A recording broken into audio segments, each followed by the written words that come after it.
Caroline Roux et les 4 vérités.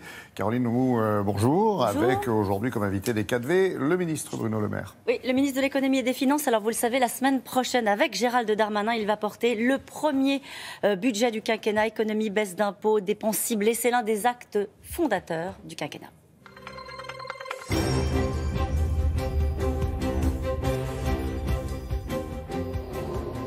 Bonjour Bruno Le Maire. Bonjour Caroline Roux. Naturellement, nous allons évoquer le budget, mais d'abord un mot. La Guadeloupe attend avec inquiétude le nouvel ouragan Maria, d'un ouragan de catégorie 5. Un mot sur Irma, pour le coup. Est-ce que vous considérez que les assureurs avancent suffisamment vite dans l'indemnisation d'Irma ? On va faire en sorte qu'ils avancent vite, parce que ce qu'ont vécu Saint-Barthélemy, Saint-Martin, ce que vit la Guadeloupe en ce moment, ce sont des heures terribles. Humainement, psychologiquement, c'est d'une violence incroyable ce qui arrive à nos compatriotes des Outre-mer. Donc je souhaite que les assureurs fassent tout le nécessaire pour indemniser le plus vite possible ceux qui ont été victimes d'Irma. Donc je les recevrai vendredi, dans un état d'esprit évidemment très constructif, avec le souci que les indemnisations arrivent dans les 3 mois. Dans les 3 mois, c'est le délai que vous leur avez fixé. Oui, parce qu'il faut bien mesurer la violence de ce qu'ont vécu et de ce que vivent aujourd'hui nos compatriotes d'outre-mer qui voient disparaître tous leurs biens, qui se sentent inquiets. Le moins qu'on puisse faire, c'est que la solidarité nationale, qu'elle soit publique ou privée, fonctionne à plein et rapidement. Alors le budget, 43% des Français, c'est un sondage publié par Libération hier, sondage Via Voice, considèrent que vous menez une politique de droite. Alors j'imagine que vous êtes assez à l'aise, vous, Bruno Le Maire, avec ce chiffre-là, mais est-ce que c'est un budget de droite que vous allez porter ? Non. Non ? Non, franchement, Caroline Roux, c'est pas un budget de droite, c'est pas un budget de gauche. C'est un budget qui vise à être juste et efficace. Juste parce qu'il apporte des réponses à tous ceux qui travaillent, qui ne gagnent pas beaucoup d'argent à la fin du mois, qui se disent « à quoi ça sert que je travaille ?» Donc on va supprimer toutes les cotisations, assurance chômage, assurance maladie, pour qu'à la fin du mois, tous ceux qui travaillent gagnent plus. On va baisser la taxe d'habitation, on va donner un crédit d'impôt à tous ceux qui veulent embaucher quelqu'un à domicile et qui ne sont pas gagnants parce que, comme ils ne payent pas l'impôt sur le revenu, avant, ils n'avaient pas de déduction fiscale. Donc c'est vraiment un budget qui vise à aider ceux qui travaillent, ceux qui sont dans la difficulté. Et en même temps, c'est effectivement un budget efficace, dans lequel il y a une réduction des impôts, qui va être importante, de l'ordre de 10 milliards d'euros sur 2018, et dans lequel nous allons construire une fiscalité qui va moins peser sur les entrepreneurs, avec une idée toute simple, c'est qu'il vaut mieux créer des richesses avant de les redistribuer. C'est un budget de relance de l'économie, un budget de rigueur budgétaire. C'est un budget de soutien à notre économie, de transformation de notre économie. Je reviens à ce que je disais. Pendant des années, on s'est dit, allez, on va redistribuer des richesses, il en faut pour les uns, il en faut pour les autres. Et on a oublié de créer des richesses. Notre pays s'est appauvri. Le niveau de dépenses publiques, il n'a cessé d'augmenter parce qu'il fallait remplir le tonneau des Danaïdes avec toujours plus de dépenses publiques et l'appauvrissement des Français derrière. Eh bien, nous, avec Emmanuel Macron, nous voulons faire exactement l'inverse. On pense d'abord à créer des richesses. Donc on va effectivement soutenir les entrepreneurs. On va effectivement alléger la fiscalité sur le capital pour que nos entreprises puissent investir, innover, se moderniser et créer des emplois pour tous les Français. C'est ça l'objectif. L'objectif, c'est aussi de tenir les objectifs, pour le coup, imposés, on va le dire comme ça, par Bruxelles. Est-ce que l'objectif d'être sous la barre des 3% sera tenu sur l'exercice 2017 et quels sont vos objectifs pour l'an prochain ? Il sera tenu. En 2017, nous visons 2,9% de déficit public. Et en 2018, nous visons 2,6%. C'est d'ailleurs un peu mieux que ce que nous avions indiqué en première indication aux parlementaires, parce que la croissance est légèrement meilleure. Et pourquoi c'est important de tenir ces objectifs-là ?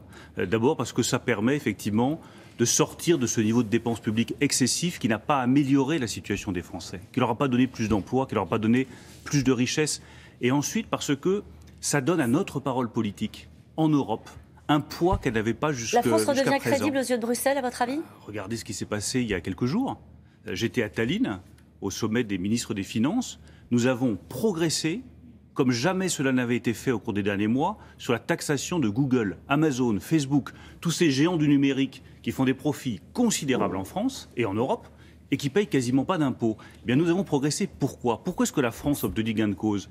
Parce que lorsque nous nous exprimons désormais, eh bien, nous sommes respectés. Parce que nos partenaires savent que nous tenons nos engagements. Alors, si vous tenez vos engagements, comme vous le dites, sur la question des déficits, ça veut dire que vous faites des économies. Oui. Combien ?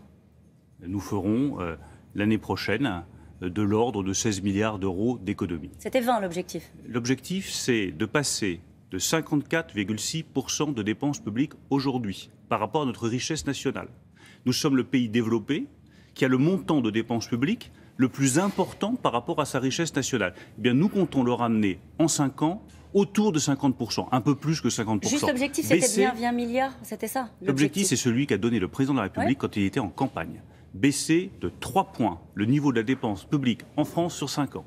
Cet objectif, il sera tenu. Et il sera tenu, pas pour le plaisir des chiffres et pas pour le plaisir d'arriver autour de 50%, parce que c'est un chiffre rond, mais pour le plaisir d'améliorer la situation des Français, d'avoir une croissance plus forte, d'avoir des entreprises qui tournent mieux, qui embauchent plus, qui innovent, qui conquièrent de nouveaux marchés, retrouver une économie conquérante. C'est ça le vrai changement que nous voulons porter. Parmi ceux à qui vous demandez des efforts, il y a les collectivités locales. Alors je sais que le président de la République défend un discours de vérité. Il faut dire les choses, par exemple dire aux retraités qu'ils vont faire un effort.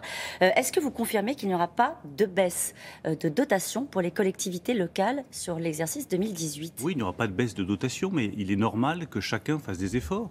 Les collectivités locales doivent continuer à faire des efforts. Elles ont le sentiment d'en avoir fait beaucoup déjà. Et tout le monde fait des efforts. À tout le monde, nous demandons des efforts pour que ça aille mieux pour l'ensemble de la nation française. Oui, nous demandons des efforts aux retraités. Je sais que c'est difficile, même si les retraités les plus modestes ne seront pas concernés par l'augmentation de la CSG, même si beaucoup verront leurs taxes d'habituation diminuer. Je sais qu'il y a un certain nombre de retraités à qui nous demandons un effort, que c'est difficile, que certains ont du mal à comprendre. Mais cet effort, il a du sens. Et c'est ça qui compte. Le sens, c'est que l'effort que font les retraités va bénéficier à ceux qui travaillent. Ça ne va pas aller dans les poches de l'État. Ça ne va pas aller dans les poches du Trésor public.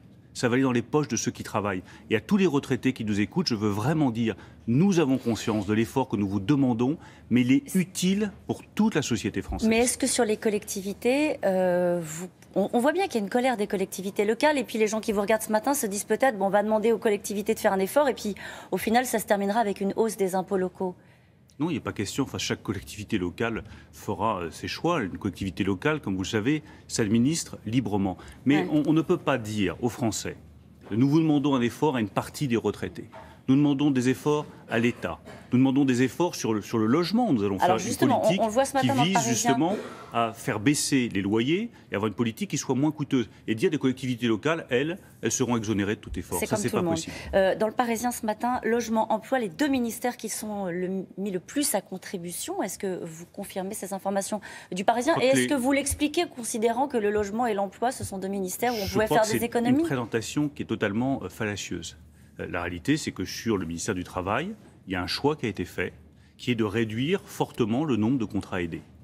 Et j'assume totalement ce choix, parce que je considère que les contrats aidés, pour beaucoup de ceux qui en bénéficient, ce sont des impasses. On se donne bonne conscience, on paye avec l'argent du contribuable pendant 1 an et demi ou 2 ans un emploi, puis à la sortie, la personne se débrouille toute seule.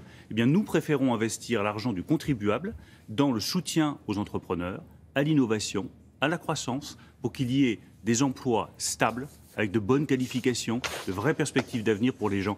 Et c'est cette transformation qui est toujours difficile à comprendre. Mais c'est elle qui permettra à la France d'aller mieux dans 5 ans. Merci beaucoup Bruno Le Maire, c'est à vous. Merci Caroline Roux.